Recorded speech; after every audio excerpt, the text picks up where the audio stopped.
she gives us the criteria, but like you don't know who's judging. You don't like, I don't know. Everybody's criteria is kind of different. Like the strength one kind of threw me out because I didn't think he was gonna. You know, like as long as it stayed standing, because that's what we were struggling with, was just keeping it up. So. Yeah. Which team were you on? Team 1. Team 1? Yeah. Okay. A little bit confused. What else?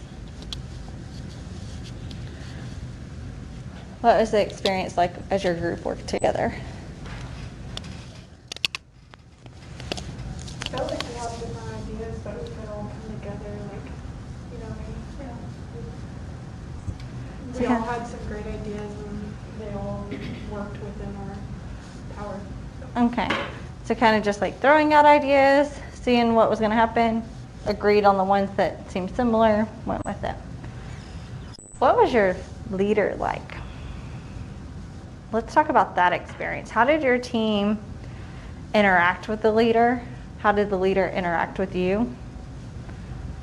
If you were to give them a score 1 to 5, what would you give them? -3. -3. Why? Which team were you on? I'm kidding. 3. So if you would say a low score, why? Because she wasn't, like, she didn't help. So, like, she gave us somewhat instructions, but then was like, have fun. She's just like, have fun, I'm gonna stay here and watch. Like, you guys do whatever. You do the work, you're the slave, so, like, get to it. Uh-huh. And I'll tell you it looks okay. Okay, so just very hands off. What would y'all have preferred? A lot more like, I don't know, instruction maybe, not in help. Yeah. But we still made it work though, even with that. So kind of worked around her lack of Yeah. involvement. Like what little information we were given, we still made it work. Okay. Team 2, what was your leader like? Awesome. Yeah, why? It was fun. She asked us like how we wanted to do it, and then her input, and if something was wrong, she's like, oh, how can we fix this? And the rest of us came up with different ideas, and we just worked really well. Okay. So a lot of communicating, a lot of like shared decision making. Team 1, what was your leader like? Hearing the other two, I feel like she's kind of in the middle because, like, she helped us and she gave us a little bit of information, but there were times like it was really like, she's like, oh, I don't like that, and we like already picked it together, so we had to take it back and like try to do it. And like she was like, if we had an idea, she was like, yeah, I think that would work and we could try it. Then like she would give us an idea and so we would do it, and then she'd be like, oh, never mind, and so we'd like go back and redo it. So it's like she helped, but it wasn't always like helpful the way she was helping, I guess. Yeah. She kind of had in like her mind how she wanted it done, but rather than really like communicating that, it was more of like the critiquing. Yeah, and she was one of like, she's like, okay, we gotta get this done, and like do it fast, like it doesn't matter what it looks like. So I feel like if we would have been, okay, we have all the time in the world, it maybe would have like been cleaner, I guess. So Yeah. They won't be offended by this. They're prepared for the feedback. Any of y'all dislike the leader that you worked with? Not personally, but just in this particular activity. You were like, oh, this is not how I function well. Yeah? Anybody else? What was it like for you? Well, I mean, I was also on team 1, and personally, I just really worked well with clear directions and knowing exactly what's expected of me, and so it was a bit frustrating. Yeah. Absolutely.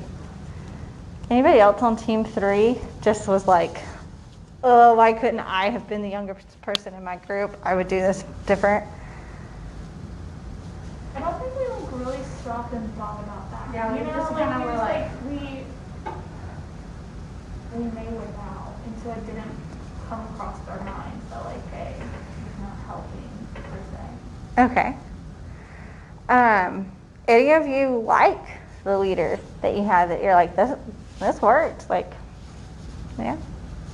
Team 2 on their head? Awesome. Well, leaders, what was it like for y'all? So tell them a little bit about what y'all's instructions were.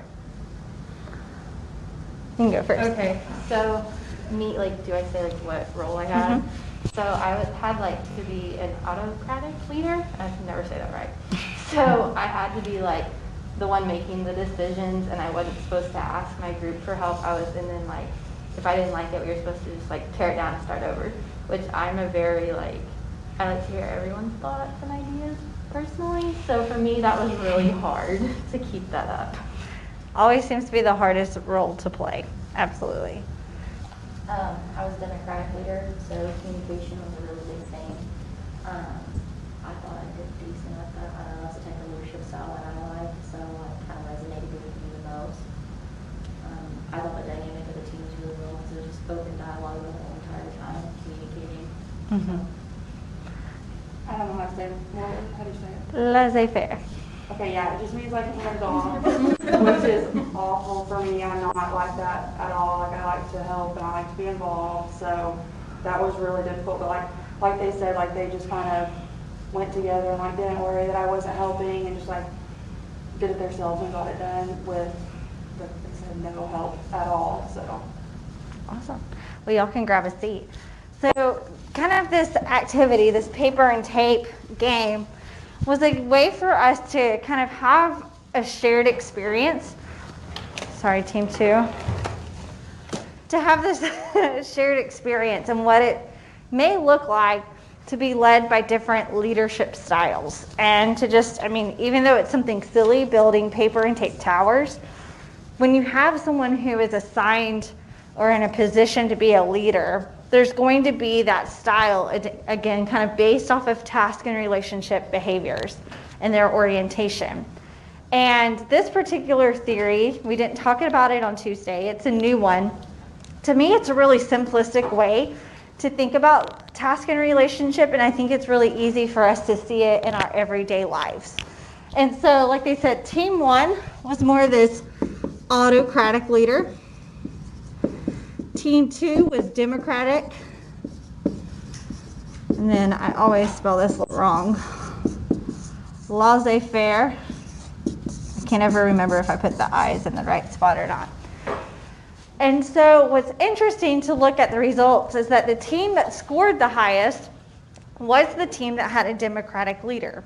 Why do y'all think that may be the case? We didn't have added stress to us. Like they were worried about why their leader wasn't helping. They were worried about their leader just wanting it their way, and we were just hanging out. Yeah, like you were working together and things were moving on. Why else might the Democratic team have scored highest? There was more communication. It was open communication amongst everybody, not just a leader and what they thought in their head. So Right. it's easier to work together as a team, I think. So it's interesting because they talked about, like with that open communication, them kind of all having a say in what was going on and making difference. And the laissez-faire group said, well, we did that too, but you did it with the absence of your leader, right? Why do you think the leader kind of facilitating that communication may have made team 2 more effective? Because the members knew the criteria and they were trying to achieve. Yeah. Because you had someone to go to if you had questions. You had someone to rely on. Not saying that the ones that didn't have anyone to rely on. They were just there. Yeah. They were just there. So it's like when you get to start thinking about like, okay, we need to worry about strength. Well, what do we really mean by strength? Or how can we do? Yeah, lots of people are like, I don't know, y'all figure it out, right? Or whatever you think is best. And sometimes we do just have that expectation that when someone's in a leadership position, they're in that role not to micromanage us, but to be a support to what we're doing. Interestingly, though, even though the autocratic team scored the lowest, they were the ones done the first, right? Y'all came in here first. What about kind of y'all's dynamic and your leader's dynamic do you think attributed to that?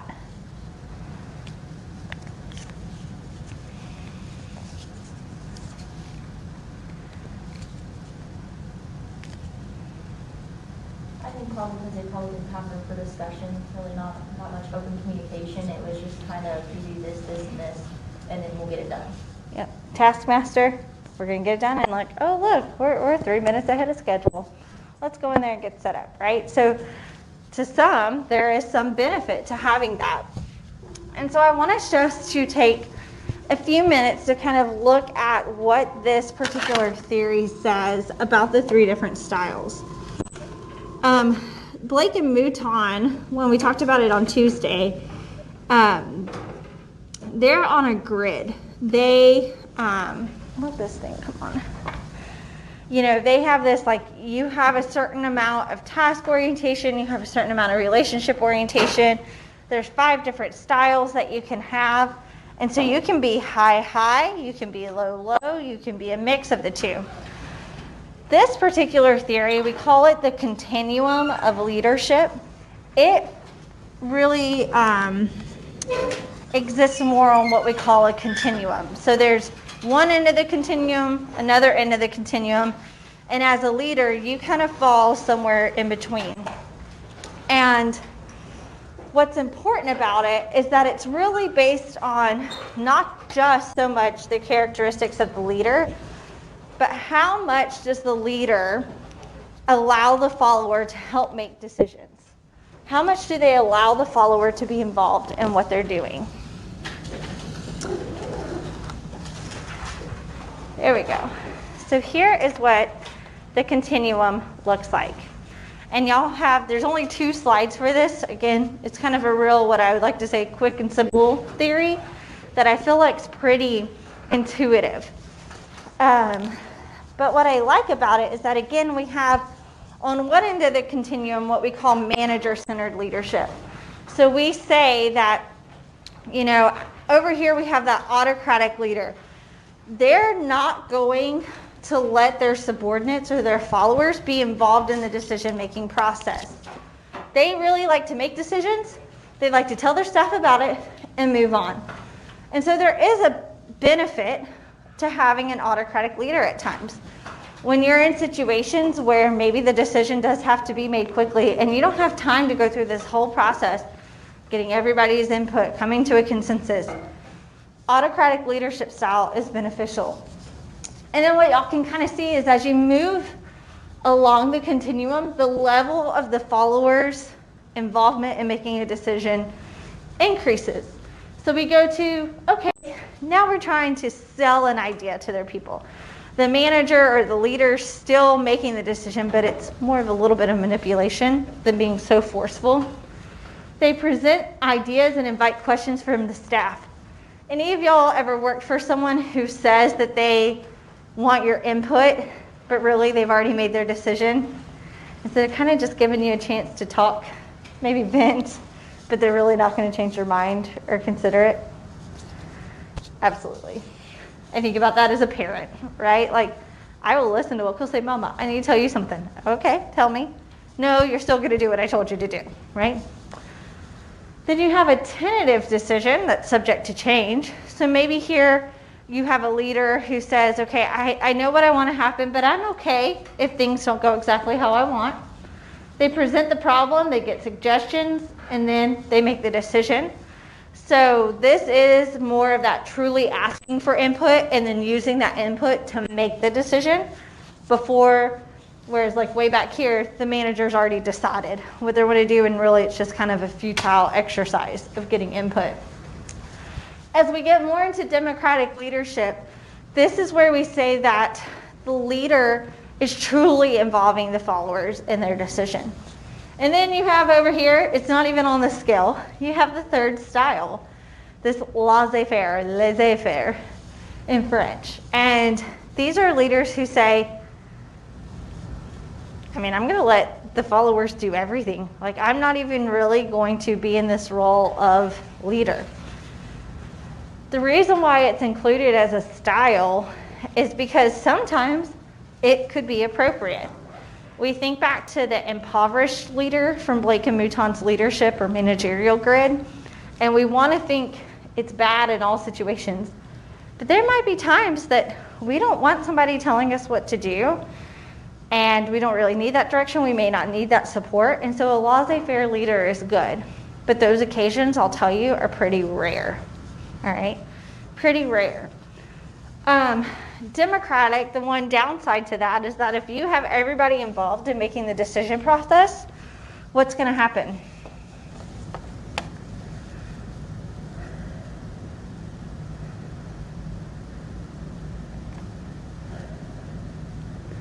going to take a lot longer. So one thing that I observed from watching the 3 groups is that the autocratic group got started right away. Like, they were told their instructions, told what to do, got started. Laissez-faire group was still kind of like, I don't know what's going on. Democratic group didn't quite get to the building process as early as the other 2 groups did. They still finished, though, right? And they actually won. But that kind of initial startup phase took a little bit longer because they were kind of talking about, well, what are some ideas we have? What do we want to do? It's just a little bit more of a time-consuming process. As a country, where do you think, if we were to put the United States on this grid, are we democratic or autocratic? What's our culture, our government system? Autocratic. So we kind of fall in the middle. The main reason I pull that out is because just even the fact that this theory has the term democratic in it can sometimes, like, it makes us think of government systems. And we think a lot that the United States can be democratic. We're a democratic republic. And so that what that means is, like, yes, we all are able to vote. And there are some things that we do vote directly on decisions. But we elect representatives as well, and those are the individuals that are oftentimes making further decisions for us. So our government actually is probably on this continuum or somewhere in the middle. We're not truly democratic. We're kind of too big for that to be the case. So that's just something to think about. Autocratic would definitely be on the end of, like, dictatorship, right? Just being told what to do. So easy thing to point out there. It's important to know some of these characteristics of the 3 different types of leadership styles. And again, these are considered styles or leadership behaviors because you can see, it may not say directly task and relationship, but what are some of the key words that you see in these descriptions that make you see whether the style is task or relationship oriented?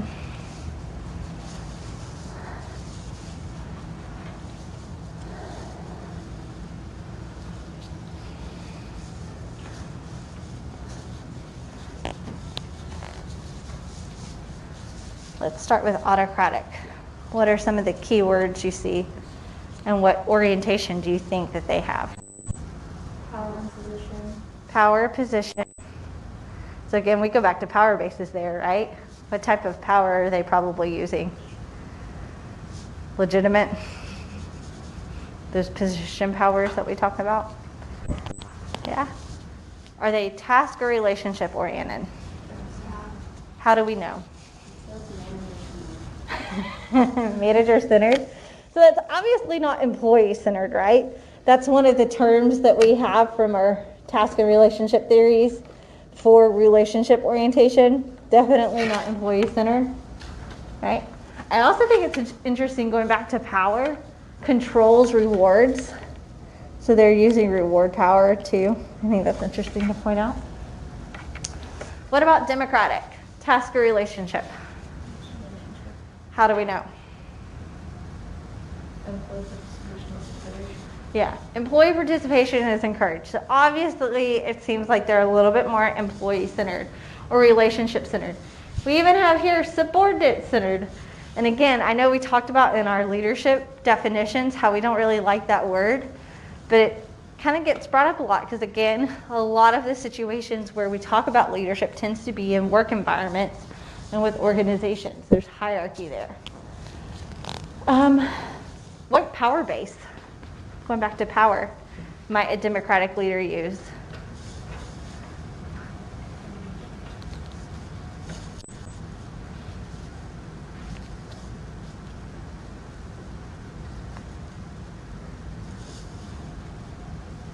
Depend on subordinate respect to influence. So relationship oriented, and that power base, when we respect someone, what do we call that? Referent power. Okay? And then laissez-faire. This one's a hard one. What's the orientation of a laissez-faire leader?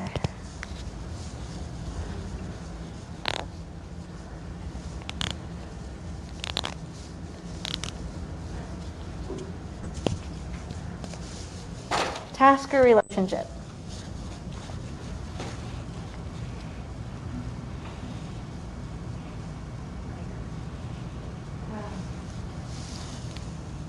Why do you think task?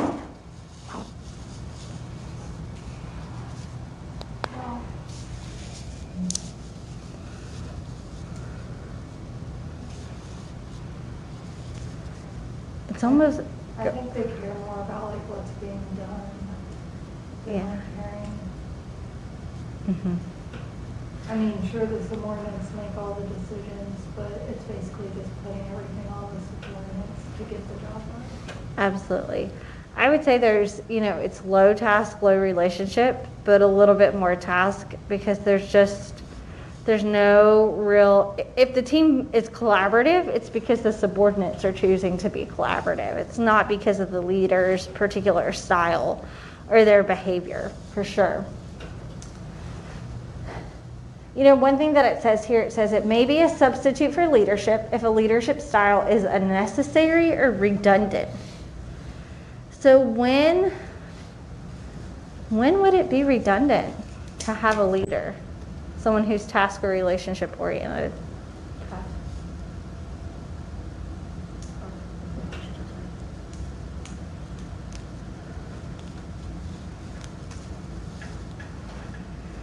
Think about if you've ever been part of an organization that has a committee structure, right? Oftentimes organizations already have officer boards. Well, then sometimes people will create committees and then have like officer positions for these committees, right? Is that always necessary? No, because a lot of times like the task has already been given to you. You already kind of know what to do. You just kind of need people to work, right? And get the task done. Sometimes that committee is an action committee. And so having all that structure or leadership or manager roles could be completely redundant, and really that leader just becomes a laissez-faire leader. They don't really have any formal sense of authority. They're not the ones making the decision because kind of the decision's already been made for them, but they're not really the ones who are being asked to do the work. It's kind of just this having a title for the sake of having a title. So it's important to kind of look within organizations too to say like, where can we kind of chop off some of this excess? Like if we're just putting people in these positions to say they have a position, but there's not really any responsibility or goal for them to develop relationships or to make decisions on what needs to happen with different tasks or jobs. Why have a leadership position for that? Why not let people just do their work? That's one of the things that's kind of led to a lot of organizations, instead of having so much vertical hierarchy with like CEO and all these different things, to be more horizontal and to say, maybe we don't need all those positions because maybe some of them were just kind of pseudo leadership positions or laissez-faire positions. What are y'all's thoughts about the leadership continuum? You like it? Don't like it? Do you prefer it over Blake and Mouton's managerial grid, or do you like that one better? Just kind of what are your overarching thoughts?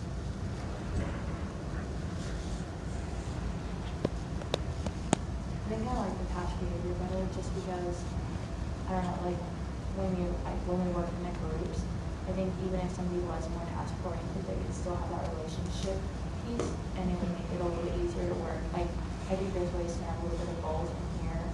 I just didn't like it. It was really frustrating being part of that group where there was like no relationship building. And I think a lot of people need that to work efficiently, so. Yeah. For the other model better.